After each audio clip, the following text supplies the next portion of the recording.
Psikologi sepanjang pandemik COVID-19, satu perkara yang dikira cukup penting juga dalam kita memberikan kesihatan fizikal dan mental yang lebih baik.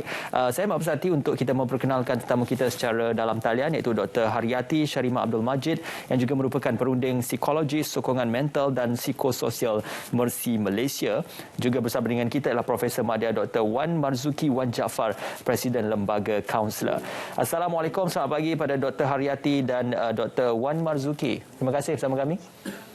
Waalaikumsalam Ismail. Baik, mungkin boleh untuk saya mulakan mukadimahnya. Kita mulakan dengan Dr. Haryati Syarimah. Kita bercerita lebih lanjut tentang aspek-aspek psikologi adalah aspek yang banyak mendampingi juga didampingi dalam aspek kesihatan secara fizikal.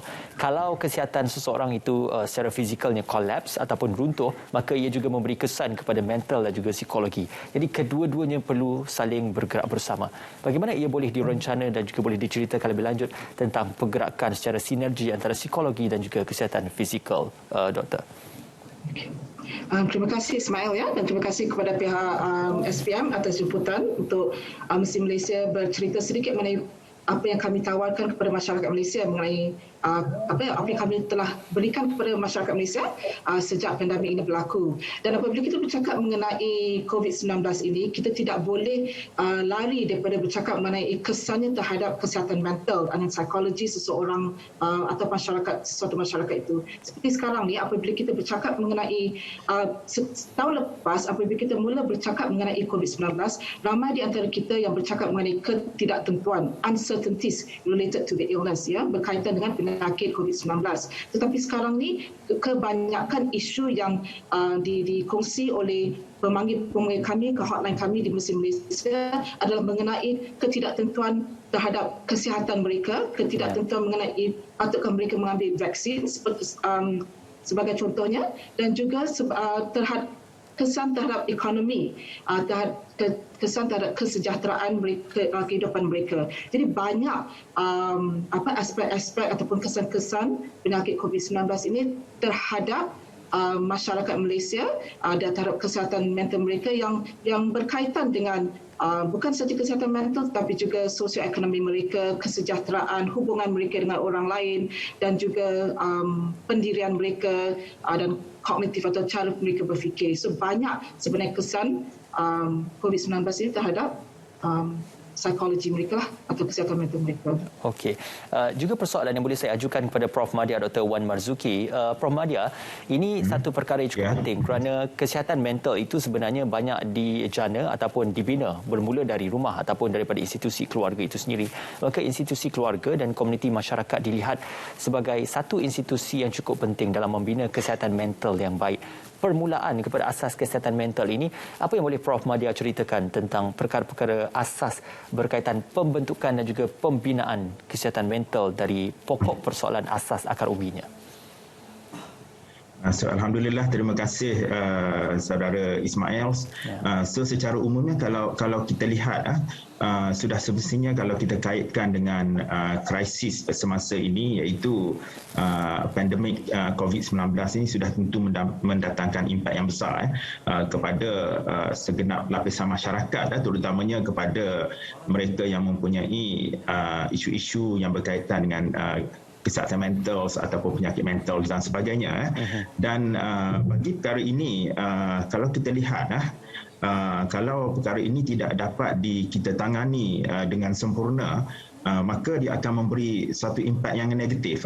Bukan setakat kepada individu itu sendiri, tetapi impak negatif itu akan memberi impak kepada masyarakat secara keseluruhannya, yang mungkin akan meningkatkan masalah dari segi psikososial dalam komuniti, seperti yang kita tengok mungkin kemurungan yang mungkin akan membawa kepada pelbagai masalah lain, termasuklah isu-isu yang berkaitan dengan bunuh diri dan sebagainya. Oleh itu, kalau kita tengok pada asasnya persoalan tadi, sokongan psikososial yang berterusan ini adalah satu-satu perkara yang sangat penting untuk kita sama-sama berikan kepada masyarakat. Bukan sahaja yang kita katakan tadi, sokongan sosial itu ataupun sokongan psikologi itu diberikan oleh rakan-rakan daripada perkhidmatan profesional semata-mata, tetapi kita juga ingin mengajak ahli-ahli masyarakat ahli-ahli keluarga, adik-beradik, rakan-rakan sejawat dan sebagainya yang sentiasa memberi satu sokongan yang kita kata sokongan psikologi yang positif, yang boleh meningkatkan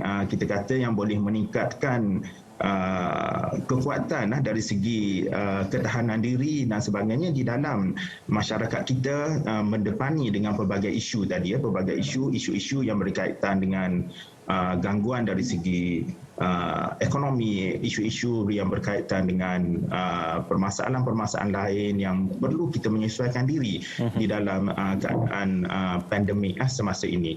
Maka apa yang saya dapat kongsikan adalah sokongan psikologi yang berterusan ini haruslah diberikan oleh pelbagai peringkat. Satu sudah semestinya daripada perkhidmatan profesional oleh kaunselor-kaunselor profesional ataupun profesional-profesional lain yang akan memberi sokongan psikologi ataupun sokongan psikososial ini, dan yang pastinya ahli-ahli keluarga juga penting dalam kita sama-sama memberi bantuan, memberi sokongan dan juga berkongsi isu-isu, berkongsi masalah dan sebagainya supaya beban kesihatan ataupun mungkin kerisauan itu dapat diuruskan secara lebih baik. Dan kalau kita lihat apabila emosi ini dapat diuruskan dengan lebih baik, sudah semestinya individu itu akan lebih berfungsi dengan baik dari segi mentalnya, dari segi mindanya, dan dia akan berfungsi secara lebih optimum. Itu yang saya nampaklah yang kita dapat lihat. Ya, satu perkongsian yang konklusif juga. Kepada Dr. Haryati, walaupun kita sedang mendepani pandemik COVID-19 peringkat global dan juga masalah bagaimana ekonomi juga turut terjejas, kita juga turut dikejutkan dengan peningkatan kes bunuh diri bukan sahaja di peringkat global tetapi juga di peringkat tempatan. Pendapatan riwayat seseorang itu merupakan satu perkara yang cukup ingin kita elakkan, dan ini juga merujuk kepada bagaimana bantuan yang diwujudkan oleh institusi yang berkaitan, khususnya di bawah sokongan mental dan psikososial. Mercy Malaysia juga turut memberikan dampingan dan juga sokongan terhadap mereka yang memerlukan bantuan. Apa yang boleh dikongsikan dalam aspek ini, Doktor? Baiklah, terima kasih Ismail. Ya. Apabila kita bercakap mengenai gejala membunuh diri ini, kita bercakap mengenai perkara yang bukan terjadi overnight. Maknanya perkara yang membunuh diri ada permulaannya. Apabila kita bercakap mengenai permulaan, kita bercakap mengenai sains ataupun gejala-gejala yang kita perlu peka dengan orang di sekeliling kita, risiko yang mereka hadapi dalam with the intention of harming themselves. So apabila seseorang itu menghadapi sesuatu yang tak tentu ataupun serius seperti penyakit COVID-19 ini, dan banyak perkara yang hilang, mereka kehilangan kewangan, kehilangan ahli keluarga, kehilangan kesejahteraan. Jadi mereka perlukan coping resources ataupun cara-cara yang efektif untuk mengendalikan masalah mereka. Tapi ramai di antara masyarakat Malaysia yang belum lagi ataupun tidak lagi expose sebelum ini dengan cara-cara yang ataupun cara komunikasi ataupun coping strategies yang boleh membantu mereka menangani stres yang mereka lalui ataupun kemurungan yang mereka lalui. Jadi apa yang kami lakukan apabila mendapat tahu bahawa kita akan melaksanakan PKP pada tahun lepas, kita immediately dalam masa seminggu terus melancarkan hotline kita, Mercy Malaysia Psychosocial Hotline bersama Kementerian Kesihatan Malaysia, sebab kita tahu yang kesihatan mental akan terjejas. Ramai di antara masyarakat mereka yang mungkin tidak, saya cakap tadi, mungkin tidak tahu cara mengendalikan stres mereka dengan sebaik-baiknya, ataupun mereka rasa sebelum ini tidak ada satu platform yang selamat di mana mereka boleh bercerita mengenai masalah mereka. Jadi apa yang kami lakukan pada awal-awal dahulu adalah memberikan mereka satu platform yang selamat untuk mereka bercakap dengan pakar-pakar psikologi dan kaunselor supaya mereka boleh meluahkan, boleh mereka proses apa yang mereka lalui. So apa yang kami harapkan adalah walaupun ada kes bunuh diri di Malaysia, dengan sokongan psikososial support yang kita berikan, kita dapat mengurangkan risiko sebahagian individu rakyat Malaysia yang mungkin ada niat ataupun ada intention untuk mengakhiri hidup mereka. Jadi alhamdulillah ada banyak juga phone calls yang berkata mengenai kita we want to end our lives. Kita dah tak dapat lagi mengalami atau menghadapi cabaran-cabaran yang mereka hadapi. Tapi dengan sokongan psychosocial support melalui hotline ini dan juga Muslim Malaysia memberikan apa yang kita berikan free consultation atau psychotherapy sessions dengan mereka yang memberi yang call us to the phone, call us to the hotline. Mereka dapatlah sokongan psychosocial support yang berterusan. Jadi bukan it's not one off. Jadi ada lagi sekarang ni kami menawarkan services kepada frontliners kita. Kita tahu yang frontliners kita dah burn out, ada yang mengalami kemurungan. Jadi alhamdulillah dengan dana yang kami dapati dari agensi-agensi di luar sana, kami dapat menawarkan secara percuma konsultasi psikologi dan psikoterapi untuk frontliners sebanyak 5 sesi secara percuma. Jadi itu adalah satu servis yang kami berikan kepada orang-orang yang penting dalam hidup kita. Muslim Malaysia juga melancarkan satu hotline ataupun servis untuk B40, community B40 dan juga ibu-ibu, orang-orang kita panggil community yang berisiko ataupun vulnerable communities untuk mereka mendapatkan kesihatan, sokongan psikososial dan kesihatan mental secara percuma juga. Jadi apa yang alhamdulillah kami dapat lakukan ialah memberikan services yang accessible, available dan accessible kepada masyarakat Malaysia yang berlapis berbagai latar belakang, terutamanya mereka yang tidak dapat akses kepada sokongan psikososial mental sebelum ini. Ya, sebenarnya banyak platform dan juga saluran yang digagaskan ataupun yang disediakan untuk mereka mendapatkan bantuan tertakluk dan juga terpulang kepada individu itu sama ada ingin mendapatkan bantuan ataupun tidak. Ini juga saya nak korelasikan soalan kepada Prof. Madya Dr. Wan berkaitan tentang kesedaran kendiri, perubahan-perubahan yang berlaku dalam diri sendiri, walau perubahan itu juga turut disedari oleh ahli keluarga. Dalam situasi masalah mental dan juga kesihatan mental ini, fasa penafian selalu berlaku, khususnya kepada individu itu sendiri yang menafikan mereka mempunyai masalah mental, ataupun keluarga itu juga menafikan ahli keluarga mereka terlibat dalam masalah kesihatan mental dan sebagainya, khususnya masalah psikiatri. Jadi dalam perihal perkara ini, bagaimana aspek penafian itu hanya akan menggagalkan tujuan rawatan dan juga pemulihan mereka yang dikategorikan mempunyai masalah kesihatan mental, Prof. Madya. Okey, terima kasih saudara Ismail. So, kalau kita lihat apa yang mungkin masyarakat yang kita sama-sama perlu faham. Yang pertamanya kita melihat mungkin kita tengok dari segi yang kita katakan gejala-gejala ataupun yang kita sebut sebagai suatu ataupun simptom-simptom yang mungkin secara awalnya kita dapat kenal pasti dan perkara ini kalau kita tengok mungkin banyak poster-poster ataupun pendidikan psikologikal yang telah diwar-warkan oleh pelbagai pihak ataupun pelbagai agensi di mana kalau kita tengok ahli-ahli keluarga kita ataupun rakan-rakan kita ataupun ahli-ahli masyarakat yang rakan-rakan sekerja dan sebagainya yang menunjukkan mungkin simptom-simptom yang tertentu yang kita nampak kerisauannya, kita nampak simptom-simptom kemurungannya, kita nampak dari segi simptom prestasi, dari segi prestasi akademiknya, prestasi kerjanya dan sebagainya, dan ini adalah yang kita katakan simptom-simptom awal ataupun tanda-tanda awal yang menunjukkan individu itu mungkin mengalami gangguan dari segi psikologikal.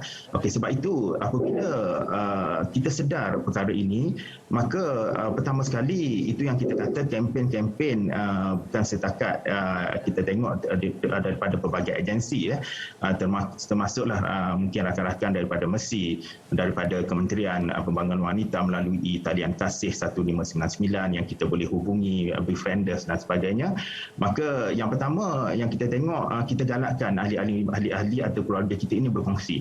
Itulah yang dikatakan dalam kempen Let's Talk program, di mana kita menggalakkan masyarakat kita supaya mereka berkongsi. Satu, berkongsi dengan rakan-rakan yang mungkin dekat, dan juga kalau kita tidak dapat berkongsi dengan rakan-rakan kita yang rapat, yang positif, yang boleh kita rasa kita yakin, maka itulah yang kita tengok pihak kerajaan telah menawarkan talian-talian yang mungkin boleh dihubungi oleh masyarakat seperti yang dimaklumkan oleh Dr. Haryati daripada Mesri, dan juga daripada, kalau kita tengok daripada Kementerian Kesihatan, talian sokongan psikososial, dan sudah semestinya daripada Kementerian Pembangunan Wanita, Keluarga dan Masyarakat yang begitu prihatin di dalam membantu masyarakat, di mana kalau kita tengok kita ada lebih daripada 1,000 orang kaunselor, sukarelawan kaunselor berdaftar yang juga berdaftar di bawah lembaga kaunselor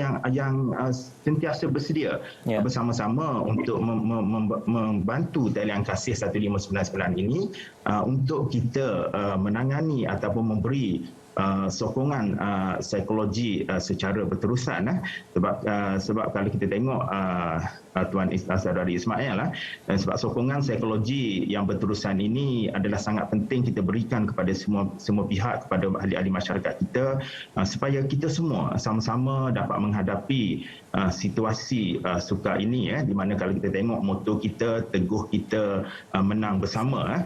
Oleh sebab itu itulah saya kata, saya mengajak rakan-rakan ahli-ahli masyarakat, ahli-ahli keluarga, boleh kalau dia tidak boleh berkongsi dengan rakan-rakan sejawat, telefon kita di talian sokongan psikologi ataupun talian-talian sokongan psikososial.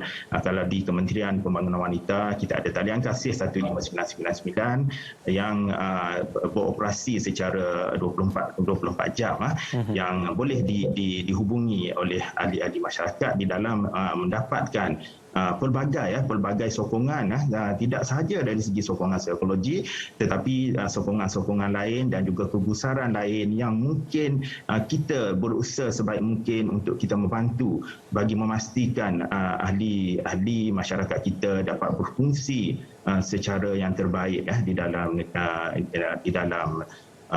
masyarakat. Sebab ini adalah masyarakat kita, ini adalah rakan-rakan kita, ini adalah negara kita yang kita harus sama-sama bekerjasama daripada semua agensi, daripada semua pihak, daripada semua rakan-rakan profesional kita untuk kita sama-sama bantu. Itu adalah suatu perkara yang sangat penting, Saudara Ismail. Ya, sememangnya golongan dan juga komuniti masyarakat digerakkan secara simbiosis dan juga sinergi secara bersama. Sedikit perkongsian daripada Dr. Haryati, gagasan dan juga platform yang digunakan Mercy Malaysia dalam membantu mereka yang terkesan disebabkan pandemik COVID-19. Apa yang diharapkan dan juga apa yang boleh dilakukan dalam membantu mereka yang mendapatkan bantuan-bantuan khususnya yang terkesan teruk oleh pandemik COVID-19 ini, Doktor? Perkara yang pertama saya harap rakyat Malaysia atau masyarakat di Malaysia ini perlu peka adalah kita kena remove stigma that is associated atau berkaitan dengan kesihatan mental.